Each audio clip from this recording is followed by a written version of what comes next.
Bienvenidos a Futuro Público, un podcast para profundizar el debate sobre innovación en el sector público.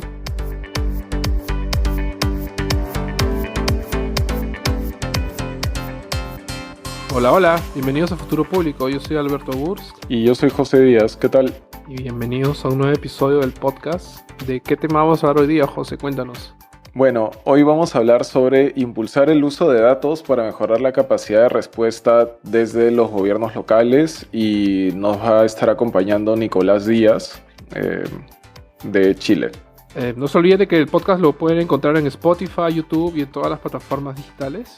También nos pueden encontrar en LinkedIn como Futuro Público, y a mí me encuentran en Twitter como @jdiazmendoza. A mí me encuentran como @Alberto Burst, todo junto. Y nada. Hola Nicolás, gracias por estar con nosotros hoy día. ¿Qué tal? Un placer estar con ustedes esta mañana. ¿Cómo están? ¿Qué tal, Nicolás? Capaz, antes de empezar, le damos una revisada a tu bio. Bueno, Nicolás Díaz es chileno, graduado de Ciencias Políticas en la Universidad Católica de Chile y es magíster en Política y Administración Pública en la Universidad de Harvard. Es emprendedor del sector público, ha trabajado y asesorado gobiernos en múltiples países en los temas de innovación, con un componente de datos y Project Delivery, y actualmente se desempeña como director de innovación y analítica en la ciudad de Syracuse, en el estado de Nueva York. Bueno, bienvenido, Nicolás. Gracias por estar con nosotros. Gracias a ustedes.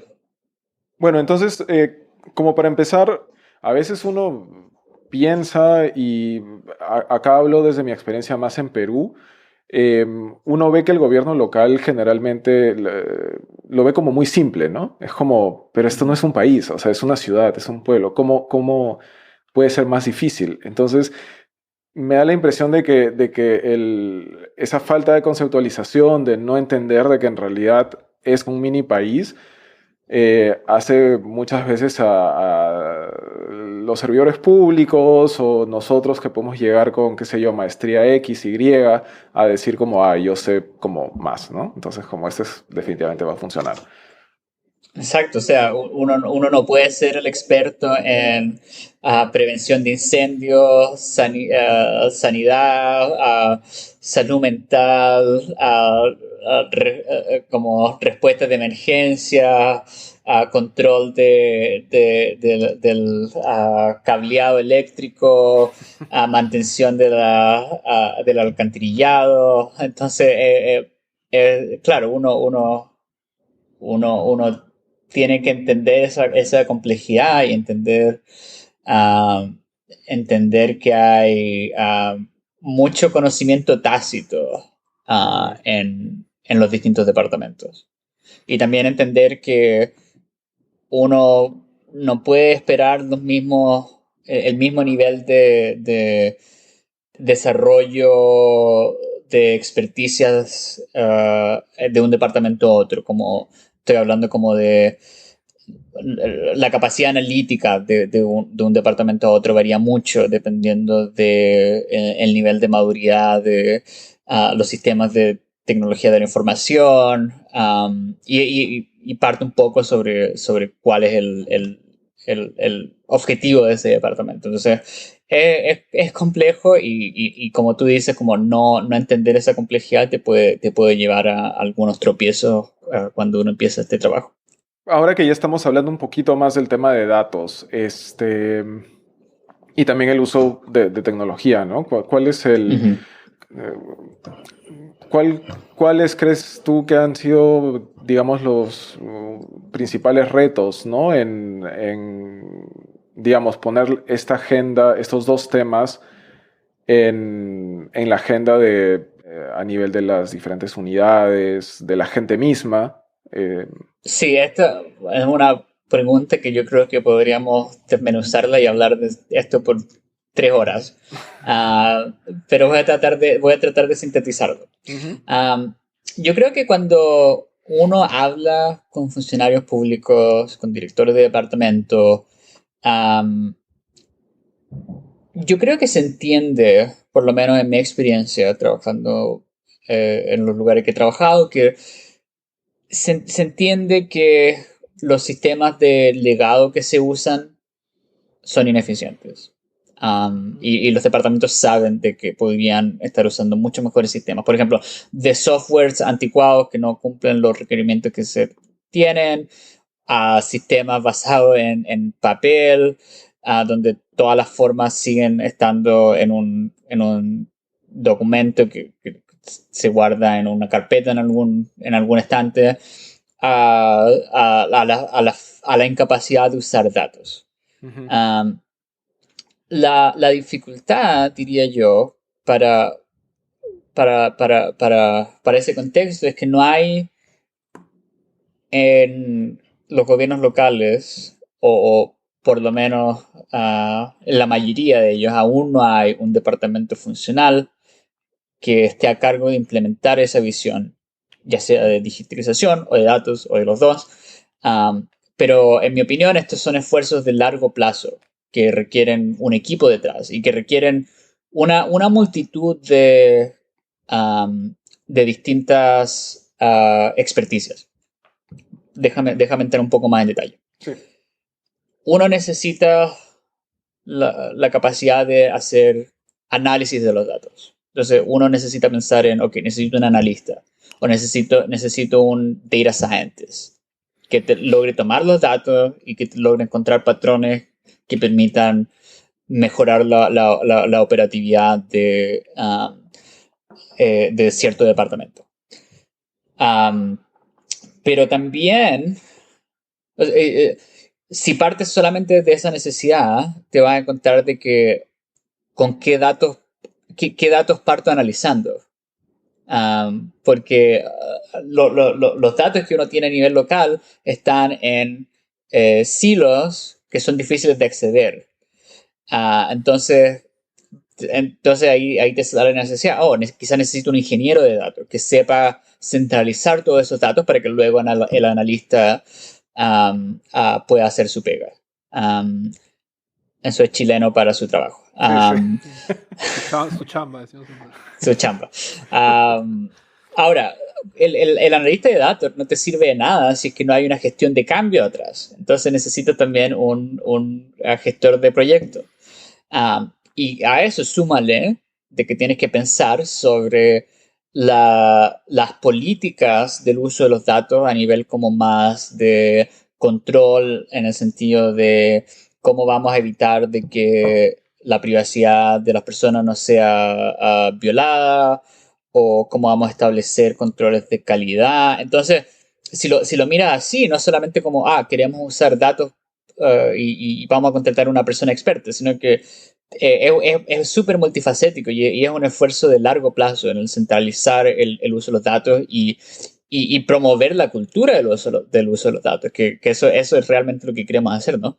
Ahora, yo creo que cuando lo pones así es como ahí sí se te vuelve un poco más compleja la película, y sobre todo para el alcalde, como ya voy a tener que financiar todo un equipo. Entonces es complejo. Ahora, creo que también es importante cuando hablamos del uso de los datos o del concepto de gobierno impulsado en datos, de definir de qué hablamos, porque creo que puede ser como un concepto que atrapa muchas cosas distintas. Entonces, creo que hay que clarificar, porque por un lado podemos referirnos a, establezcamos mecanismos de control de procesos, como veamos el output de los distintos departamentos para que el alcalde sepa quién está produciendo qué y que pueda redestinar recursos en el caso de que sea necesario. Pero también podemos referirnos al uso de datos administrativos para identificar cuellos de botella o mejorar procesos. Una cosa que estaba muy de moda en el último tiempo es impulsar la combinación de datos administrativos con datos demográficos para asegurar que las inversiones que hace el municipio estén hechos de manera equitativa. Entonces, en Estados Unidos, por ejemplo, está muy potente el tema racial, como todos saben. Sí. a mí me fascina pensar el uso de los datos como una herramienta ah, de continuous improvement, como dicen en inglés, Ujú. como una herramienta de aprendizaje más que una herramienta de control. Entonces, digo esto porque, y uno podría seguir clarificando, porque cuando decimos como uso de datos en gobierno, yo creo que es importante especificar a qué nos referimos. Ahora, también, para hablarnos desde el punto de vista como más de la política de los datos, tú mencionaste como eh, la necesidad de balancear la protección de los datos. Y eso creo que también es súper importante porque cuando hablamos de digitalización y nuevas tecnologías, entra la discusión de qué pasa con las tecnologías de vigilancia y cómo los gobiernos van a empezar a usar esos datos. Y eso es súper súper polémico y es una discusión um, que yo veo todos los meses que sale que alguna ciudad como quiso meter una tecnología, pero Ujú.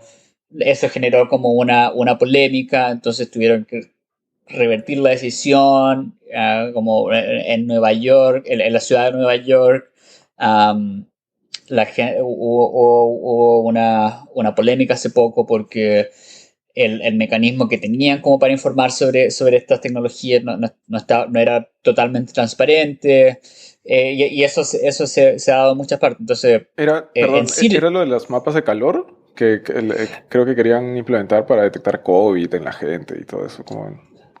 um, pues, seguro eso también generó una polémica. Yo lo que vi era como del, del formulario que estaba llenando el departamento de policía para informar sobre las distintas tecnologías de vigilancia que estaban Mm, ocupando. ya. Um, en Syracuse nosotros hemos hace poco empezado a implementar nuestro propio proceso de cómo trabajar estos temas y de cómo generar confianza con el público hacia el tema. Entonces, creo que la gobernanza de los datos es súper importante. Nosotros tenemos un sistema en la ciudad de Syracuse donde a partir de enero de este año, todas las tecnologías que pueden ser consideradas como vigilancia tienen que pasar por un panel de expertos que actualmente está compuesto por eticistas y expertos en tecnología de la información y miembros del municipio, y tiene que ser sujeto a comentario público Ujú. para luego generar recomendaciones para que el alcalde diga, ok, estas son las potenciales amenazas a la privacidad que genera esta tecnología, estos son los mecanismos de control que vamos a tomar, y ahí él pueda tomar la decisión de, ok, esto vale la pena seguir o no, porque una respuesta es decir, um, ok, no vamos a jamás implementar ninguna tecnología de este tipo, Ujú. pero ahí esa es como una respuesta un poco reduccionista, porque ahí pierdes el potencial de usar cualquier tecnología, incluso si esta puede servir a la comunidad y mejorar su calidad de vida. Entonces, es un trade-off al final. Entonces, uno tiene que saber cómo balancearlo. Ahora, no digo de que en Syracuse hayamos encontrado la solución. Yo creo que ninguna ciudad ha dado con una solución definitiva. Quizás depende de ciudad a ciudad. Ujú. Pero son cosas que estamos empezando a pensar y trabajar. O sea, me parece que sería chévere de repente que nos menciones tú qué piensas de la variable en general cultural del país. Porque, por ejemplo, imagino que en Estados Unidos hay todo este tema del individuo que es muy fuerte, ¿no? Que creo que, por ejemplo, en Latinoamérica no es tan fuerte. Por ejemplo, en Perú, cuando hay estos escándalos que se filtran datos, nadie le importa en realidad, solo dos ONGs reclaman y la gente no le importa. Pero creo que en Estados Unidos, por ejemplo, imagino que es algo un poco más, no sé, que la gente es más popular el tema, que preocupa más al ciudadano promedio, de repente, no sé quizás, Y ¿qué piensas? sobre eso le quisiera agregar el tema local, ¿no? O sea, creo que, eh, o sea, ese efecto que describe Alberto ¿cómo es que sucede a nivel local? O sea, la gente me imagino que lo siente más, ¿no? O sea, si hay, por ejemplo, no sé, si sienten que sus datos están siendo mal utilizados o si sienten que podría ser potencialmente peligroso o que no necesariamente está ofreciéndoles, o sea, están siendo útiles para solucionar sus problemas. O sea, creo que a nivel local eso se siente mucho más, ¿no? Claro, porque, bueno, ¿cuál es el principal reclamo número uno de los ciudadanos a su gobierno local? Es el tema de la seguridad. Por lo menos esa es mi percepción en Chile y también en Syracuse. No hay una solución, no hay una respuesta técnica a esta pregunta. No hay como no hay como una deducción científica que te permita decir, mira, estos son los límites que uno tiene que tomar. Porque al final es una cuestión que pasa por la ética y como tú bien dices, Alberto, como la cultura de cada ciudad y cada país. Y claro, ¿no? El concepto de privacidad y la importancia de la privacidad cambia de lugar a lugar. Entonces, cuando yo pienso sobre estos temas y el rol que tiene que jugar el gobierno local, siento que más que dar una respuesta a un problema técnico, que sí es lo que tenemos que hacer cuando sacamos la basura, siento que lo que tenemos que hacer es ser los convocantes a una conversación cultural y social, donde damos la oportunidad a que distintas voces puedan abrirse y siempre tratando de apuntar a una mayor transparencia y que porque la transparencia va a permitir que las personas puedan reclamar o iniciar un debate teniendo a la vista como cuáles son las distintas tecnologías que hay y cuáles son los potenciales beneficios. Entonces, nosotros partimos de Surveillance Technology Working Group, como lo llamamos, y una de sus principales tareas va a ser hacer una auditoría a todas las tecnologías que ya usamos como ciudad y va a hacer recomendaciones a todas las tecnologías que vamos a sugerir usar en el futuro. Entonces, eso principalmente es una garantía para el público de que estamos tratando de introducir más transparencia para que el debate público pueda ser más rico. Ahí te quería preguntar, justo que estás hablando bastante de tecnología y a la vez hablas del componente humano. No sé si estarás de acuerdo conmigo, pero siento que hay en el sector público, históricamente hay como un sesgo muy fuerte de la gente que ya viene trabajando años de años dedicado solo a tecnología, ¿no? A mantener tecnología, a instalar tecnología. Y ahora viene toda esta nueva ola de, oye, pero hay que ponerla al servicio de la ciudadanía, de las decisiones políticas. Entonces como que ya metes variables de poner al ciudadano en el centro, de ser más empático. No sé cómo tú más o menos, en tu experiencia, cómo puedes mediar entre este funcionario de repente bien tecnológico, bien sabido en sus temas, cuando tú le metes estas cosas más de centrado no sé si me llevo a explicar bien. Sí, no, entiendo lo que vas.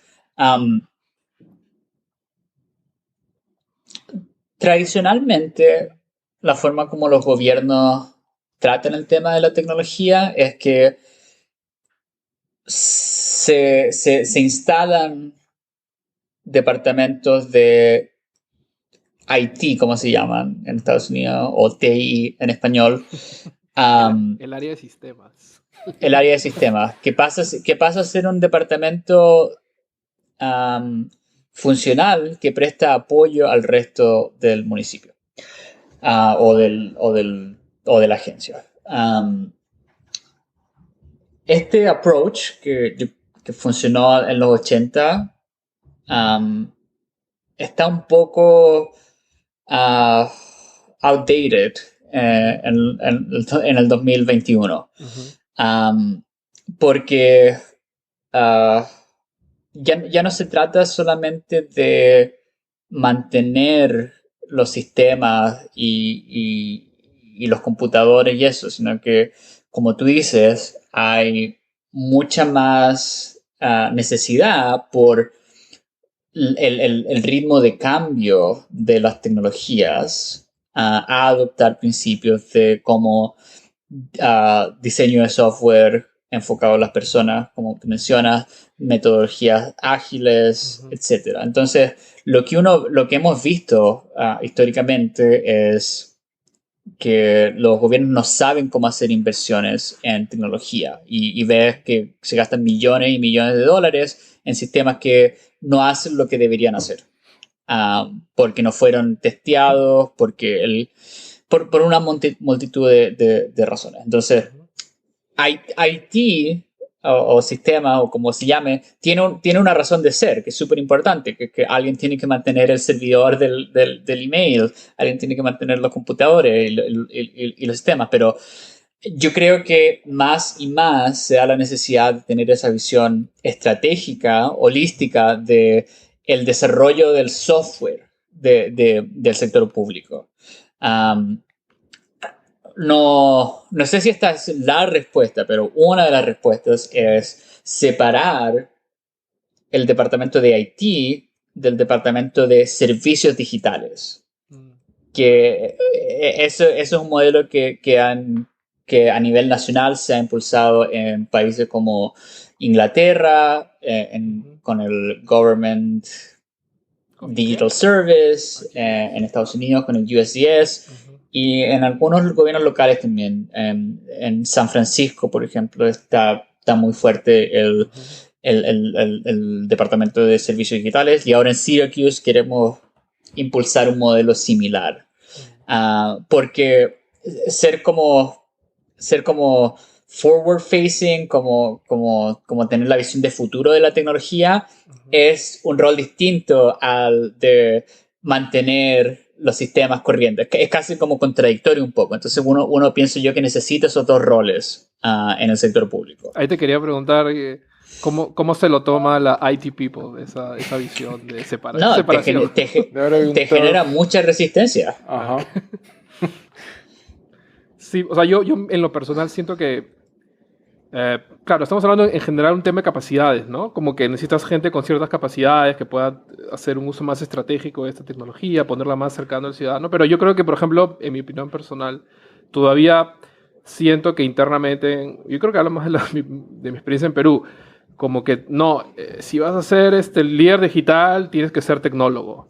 O no, pues si no, o sea, lleva tus cursos de design thinking, pero eres tecnólogo en el fondo, ¿no? O sea, es que yo creo que, no sé si estás de acuerdo, pero creo que pasa por una cosa muy latinoamericana, de que tenemos una visión súper estructurada de lo que es como las distintas carreras, como están los abogados y ellos hacen una cosa, los ingenieros hacen otra cosa, y claro, si uno es director digital, uno tiene que ser ingeniero informático.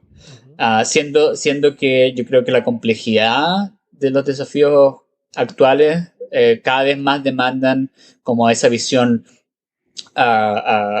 cross-disciplinaria, ¿no? Como, claro, uno tiene que tener el know-how tecnológico, pero eso lo tiene que combinar con la visión estratégica, con la capacidad de entender como las necesidades operacionales de la organización, etc.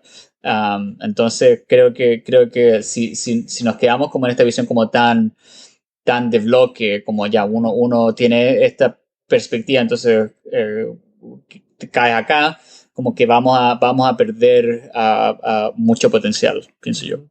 Y en justo acá te había apuntado, tú hablaste brevemente del tema de gestión del cambio, por ejemplo, que tú decías que era una cosa importante. Y justo la semana pasada hicimos una entrevista a Heidi, que es una peruana, y ella, su experiencia haciendo innovación digital en el sector público peruano, por ejemplo, era como que ella decía, En realidad nosotros nos gustaría, claro, a cualquiera le gustaría hacer una gestión, un cambio cultural, pero decía, nosotros, o sea, en el fondo te enfocas en el quick win, ¿no? O sea, demostrar resultado rápido. Y no sé, no sé, en tu caso, de repente, no sé, en Estados Unidos es un tema más institucionalizado, porque acá en Perú, por ejemplo, hay un tema de cortoplacismo político y debilidad institucional que no te permite pues realmente planificar a largo plazo, ¿no? Entonces una gestión del cambio normalmente pues no lo puedes hacer en 6 meses, ¿no? Entonces, Sí. ¿cómo tú, no sé, de nuevo este tema del balance, ¿no? ¿Cómo balanceas tener que demostrar resultados y saber que tienes que cambiar el chip a la gente, ¿no? Sí, sí. No, yo diría que no estoy en desacuerdo con eso. Porque yo dirijo un departamento de innovación y analítica. Tengo colegas que dirigen departamentos más enfocados a la digitalización. Si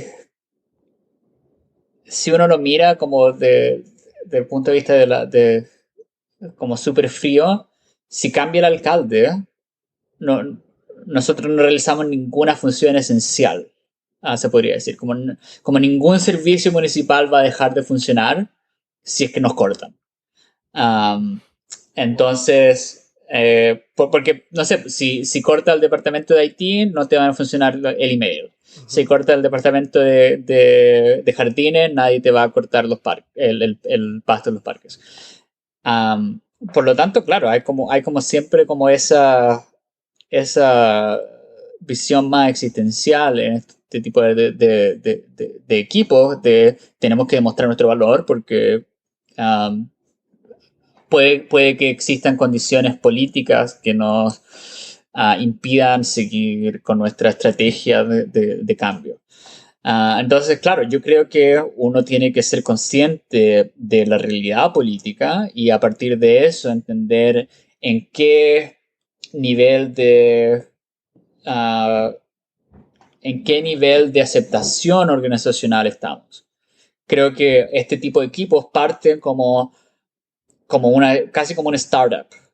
Y creo que ahí, claro, es súper importante el tema de los quick wins. Y yo diría que si me pides consejos para alguien que quiera partir haciendo esto en una organización que no ha hecho, que no tiene nada institucionalizado, uno tiene que partir por ahí, sin duda. Pero también es importante reconocer cuando ya superaste esa etapa del startup, cuando ya tienes el valor demostrado y uno puede pensar en, ok, ¿cuál es mi visión de más largo plazo? ¿Cómo empujo no solamente a los departamentos que quieren trabajar con nosotros, sino también a los laggards, como se llama, a los que están más atrasados o los que generan más resistencia, porque esos también puede que haya mucha necesidad de cambio ahí, solo que son más difíciles de trabajar. Entonces, como saber navegar ese balance político, yo creo que es súper, súper importante. Quería preguntarte esta cosa sobre los datos abiertos. Ya que ustedes hacen análisis de datos, ese tipo de trabajos, ¿cómo ustedes comparten? O sea, también están metidos en el tema de compartir datos, abrir datos, poner datos a disposición de la gente y cómo hay sinergias colaborativas. Cuéntanos un poco de repente de eso. Desde mi equipo nosotros tenemos la visión de que el concepto de datos abiertos es sumamente importante. Entonces tenemos nuestro portal de Open Data. Actualmente uno puede ir y acceder a distintos datasets del municipio de Syracuse. No te voy a mentir, pienso que podemos tener un mucho mejor portal de datos abiertos y actualmente estamos en el proceso de mejorar nuestro portal, tanto de un punto de vista de casi como de user interface, pero más importante aún, de la calidad de los datos que estamos subiendo, porque hasta ahora ha sido súper ad hoc los datos que hemos estado subiendo. Como, mira, resulta que nos tocó trabajar con este dataset, ok, subámoslo. Como estamos invirtiendo en esta infraestructura de datos, a través del Data Warehouse que mencionaba. Nuestra intención es institucionalizar también como lo que va al Open Data. Entonces, en vez de tener que subir dataset por dataset, vamos a ver lo que está en el Data Warehouse y obviamente no todo lo que esté en nuestro Data Warehouse va a ser apto para publicar al público porque hay cosas que son como más de consumo interno o que tienen información como sensible. Pero queremos ser más sistemáticos sobre lo que ponemos en el Open Data porque creo que hay mucho valor potencial en permitir que los ciudadanos accedan a los datos porque, bueno, desde el punto de vista ético uno podría comentar que los datos que producen municipios son de todos los ciudadanos.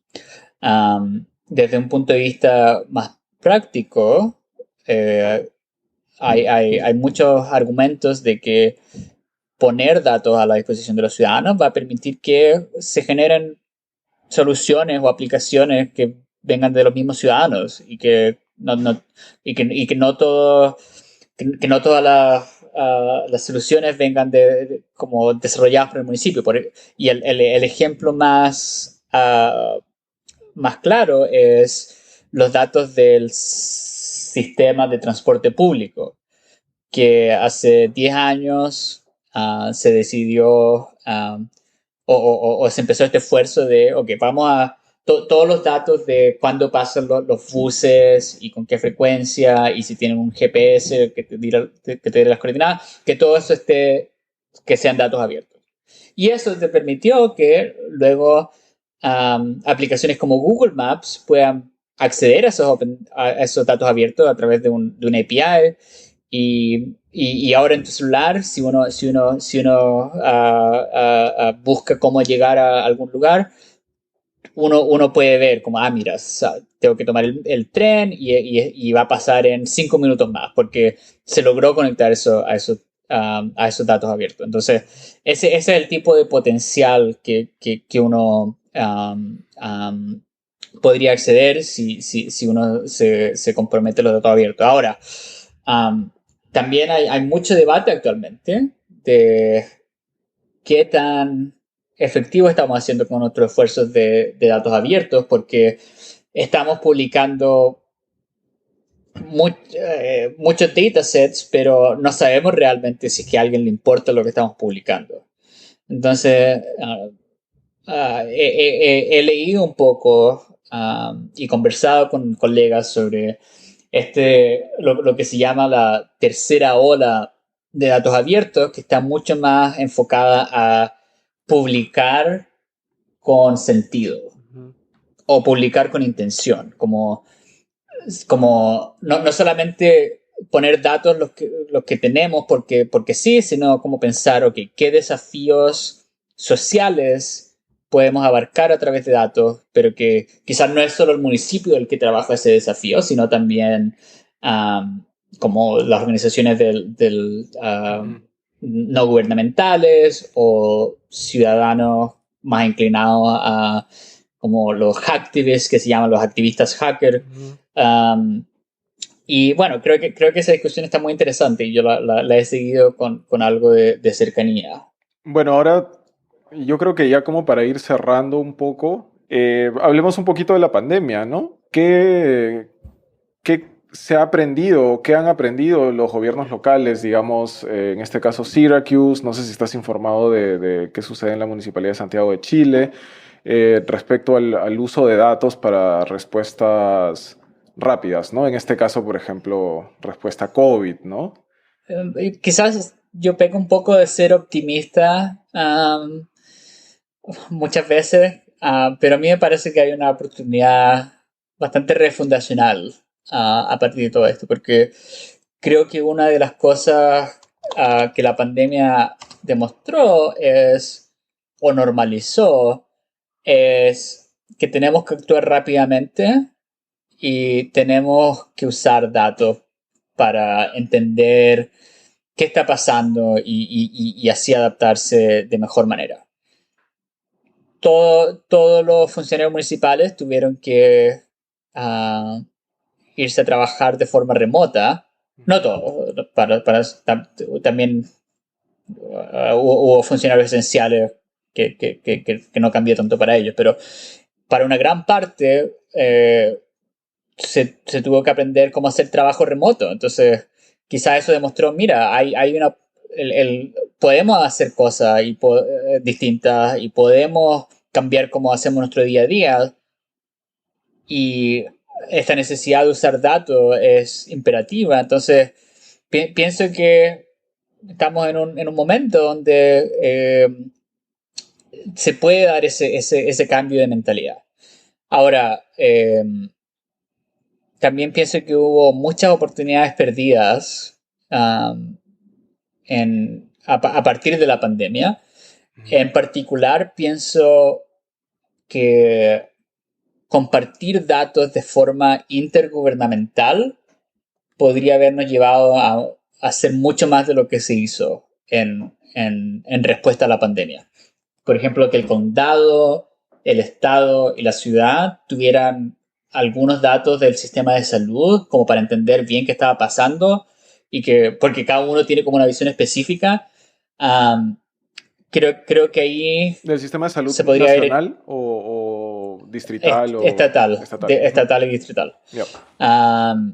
Y siento que eso plantea para mí un desafío que no es difícil de resolver, porque si fue difícil compartir datos en la pandemia a nivel intergubernamental, ¿qué nos queda para el futuro? No va a haber como ese impulso tan claro. Yo no sé, no sé si no sé la solución para este problema, pero es algo que sí encuentro que es muy difícil.